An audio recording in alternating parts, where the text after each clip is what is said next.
If you want to break free and level up fast, listen close. In this episode, I'm sharing 3 powerful lessons that every aspiring school leader must know from attending a national school leadership conference.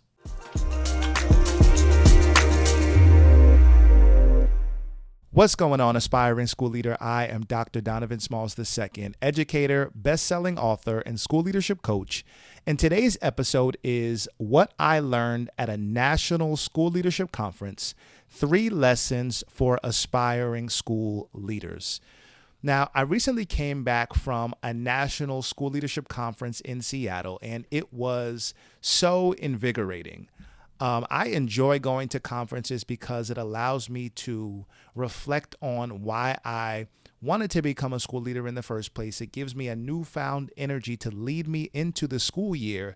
And it also allows me to learn different strategies from people all across the country. And in this conference, it was truly amazing, the connections that I was able to make, the things that I was able to learn from people leading in different contexts. And so I think it's so important. And I encourage you that if you get an opportunity to attend a national conference outside of where you currently lead or you're going to lead as an aspiring school leader, definitely take advantage of that opportunity.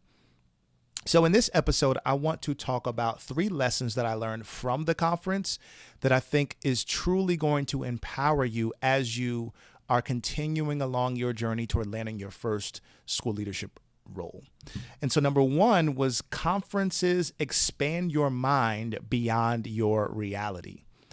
You know, when you go to a national conference, it's going to expose you to innovative ideas, systems, and leaders beyond what you see daily. You know, sometimes we can get on the hamster wheel of continuously learning and dealing with issues within our particular context of the state, the school district, the town, the school community, right? And I think sometimes we forget that there are leaders out there with the solutions to the problems that we have, or there are leaders that can provide you with insight based on their level of experience that you might not have, right? And so it's so important to get outside of your bubble. It's so important to meet new people, because when you meet new people, it allows you to truly expand the way that you think, right? We all have limiting beliefs in some areas. We all have some sort of cap on what we currently are dealing with and thinking about in the ways that we are dealing with issues because we aren't exposed to another way. And I'm truly a believer in there's more than one way to solve issues. There's more than one way to lead. There's more than one way to serve. And so it's so important to make those connections. You know, what was interesting from the conference is that, again, you meet people from all walks of life. And so I just happened to be sitting by myself at lunch during the first day of the conference, and a gentleman came over, and he's currently a principal. And so he lives in Seattle, but he's a principal in Alaska. And so I thought that was so interesting, and I rattled off a bunch of questions because I was so intrigued on how he makes that work. And he talked about how he lives during the school year. He lives in Alaska, and he lives within the villages of the people who attend his school, right? The students who attend his school and the families. And so it really taught me about community, right? And although I am not ever going to intend to, and I'll never say never, but I don't intend on leading in Alaska, what it taught me is about the value of community, because he lives among his people. And so he's not just a principal. He's also a counselor. He's also somebody who is a friend. He's also in the school community and the community at large with the people who live there, right? And so he does so much more. And it taught me that when you become a school leader, you as an aspiring leader, you have to remember that you are a part of the community.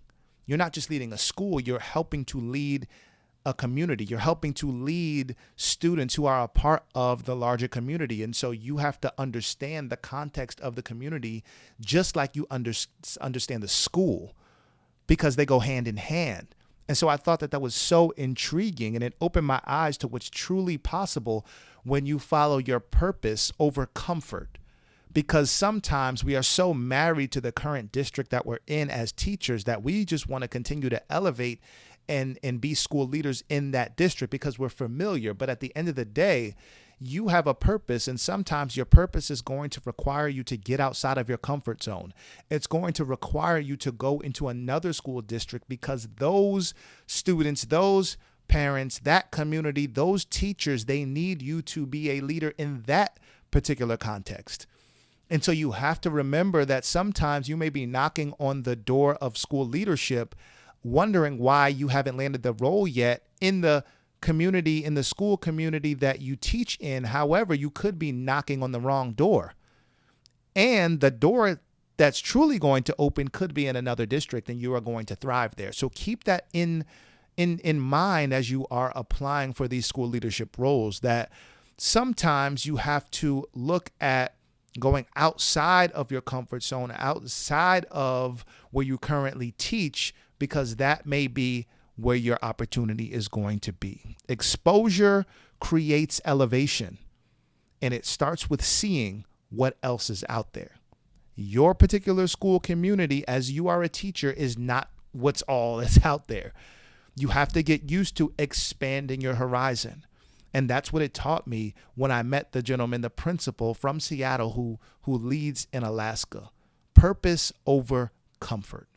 So number one, conferences expand your mind beyond your reality.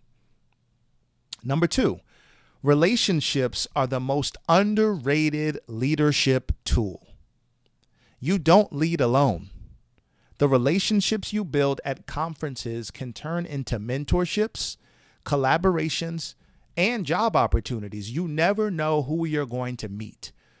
Typically when I attend national conferences, I usually go to each session, right? I plan out my schedule. I go to my sessions. I eat lunch. I do things typically on my own. But there was a principal that I met from Kansas City, and he saw that I was attending a meet and greet session alone, and he kind of took me under his wing and began to mentor me, and he began to talk to me about some of the amazing things that he's doing to build community, the amazing things that he's doing to mentor others who he sees has the potential to be school leaders, right? And it brought me to the understanding of, again, you do not lead alone.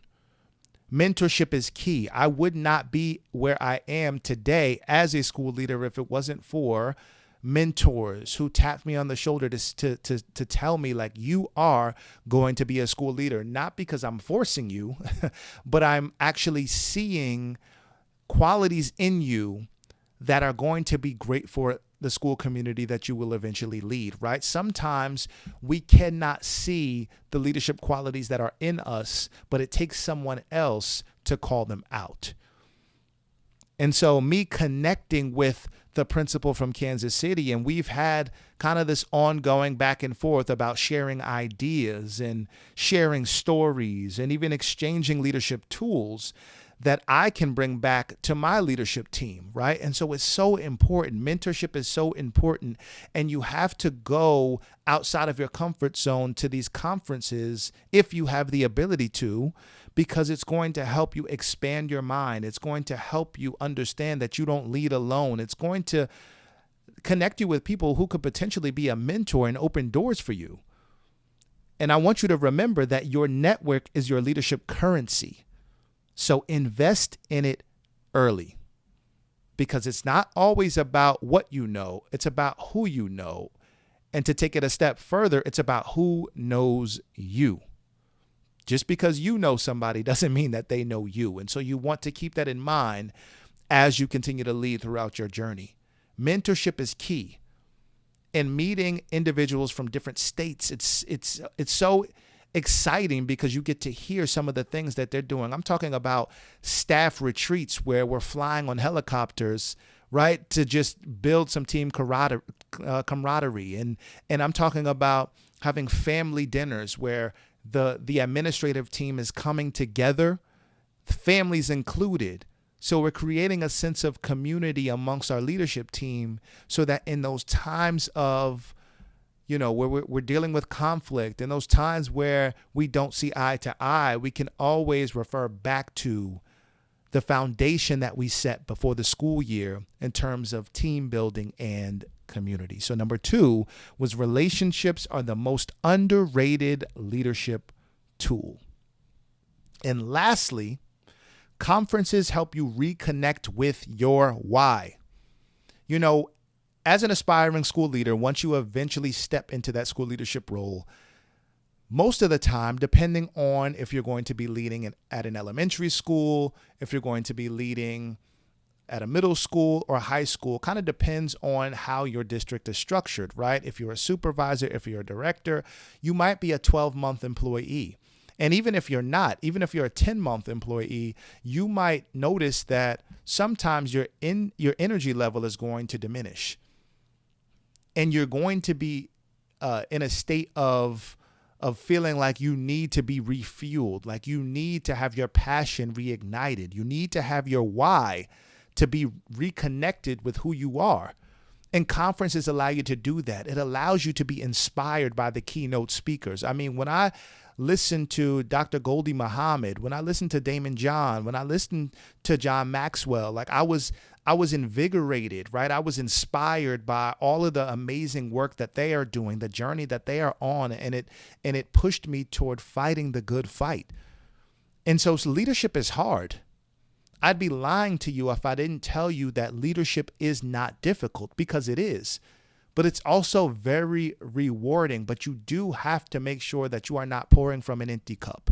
You have to make sure that you are somebody that is going to take time out for yourself. Take time away from your school building. You can still learn, but sometimes that means going to a national conference so you can be around individuals who are just like you in the same boat. And that's what this conference did for me. It helped me to reconnect with my why.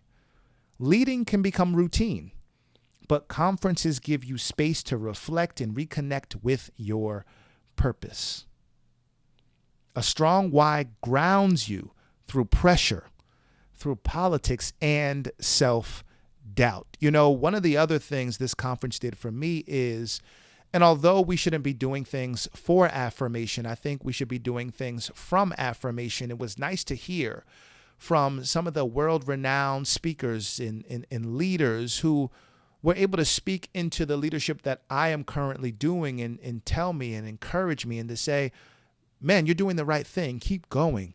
Keep doing what it is that you're doing to help aspiring leaders. Keep doing what you're doing to help students, right?